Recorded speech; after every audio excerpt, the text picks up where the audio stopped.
Hello guys, ketemu lagi dengan teman sukses di sini.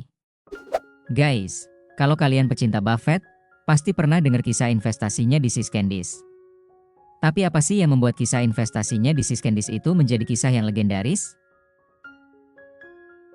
Inilah kisah Siskendies, perusahaan coklat sederhana yang menjadi prototipe bisnis impian Berkshire Hathaway di masa depan. Gak sekedar ngasih keuntungan 2 miliar dolar aja, tapi merubah total gaya investasi Buffett sehingga menghasilkan triliunan dolar. Penasaran? Yuk langsung aja kita mulai.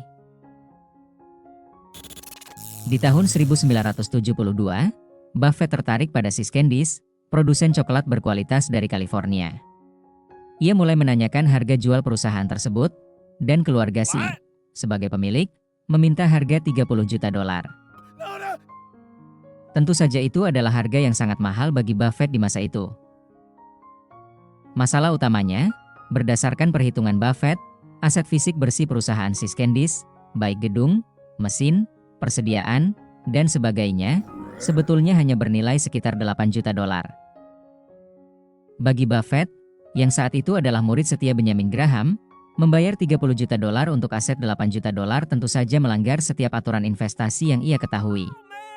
Dengan pola pikirnya di saat itu, ia hampir saja membatalkan rencananya membeli Siskendies. Untungnya Charlie Munger memberi masukan kepadanya. Munger mengatakan bahwa perhitungan Buffett itu salah. Buffett hanya menghitung harga berdasarkan nilai aset yang berwujud saja, namun ia melupakan dua hal yang jauh lebih penting daripada itu, yakni nilai intangible perusahaan dan tingkat pengembalian modal yang tinggi. Siskendies adalah merek dagang yang baik dan memiliki loyalitas pelanggan yang sangat tinggi di California. Masyarakat mengasosiasikan Siskendies dengan perayaan dan hadiah, bukan hanya sekadar coklat semata. Tentu saja merek dagang dan loyalitas pelanggan itu tidak masuk laporan aset Siskendies yang cuma senilai 8 juta dolar. Jika Buffett membeli Siskendies senilai 30 juta dolar, artinya sebagian besar modal yang dibayarkan itu sebenarnya digunakan untuk membeli goodwill dan merek, bukan sekedar untuk membeli mesin atau pabrik dari Siskendies. Selain itu, Siskendies adalah bisnis yang sangat menarik karena tidak membutuhkan banyak modal untuk bertumbuh. Artinya, Siskendies mampu menghasilkan banyak uang tunai di masa depan hanya dengan modal yang sedikit saja.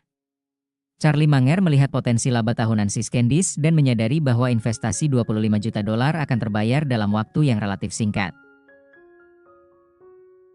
Inilah kekuatan free cash flow yang sejati. Buffett mulai menyadari bahwa Siskendies bukan sekedar coklat saja.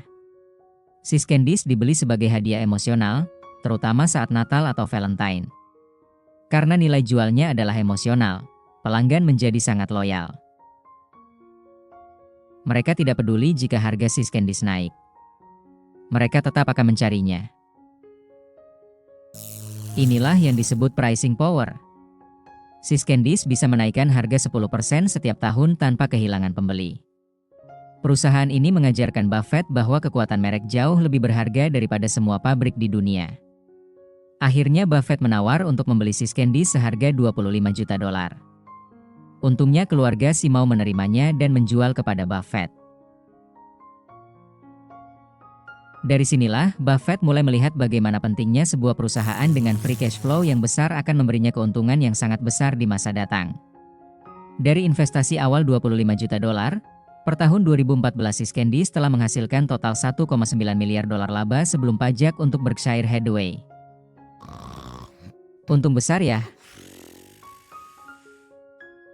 Buffett menyebut Siskendies sebagai prototipe bisnis impian karena menghasilkan aliran kas bebas yang melimpah, seperti kelinci yang terus beranak pinak.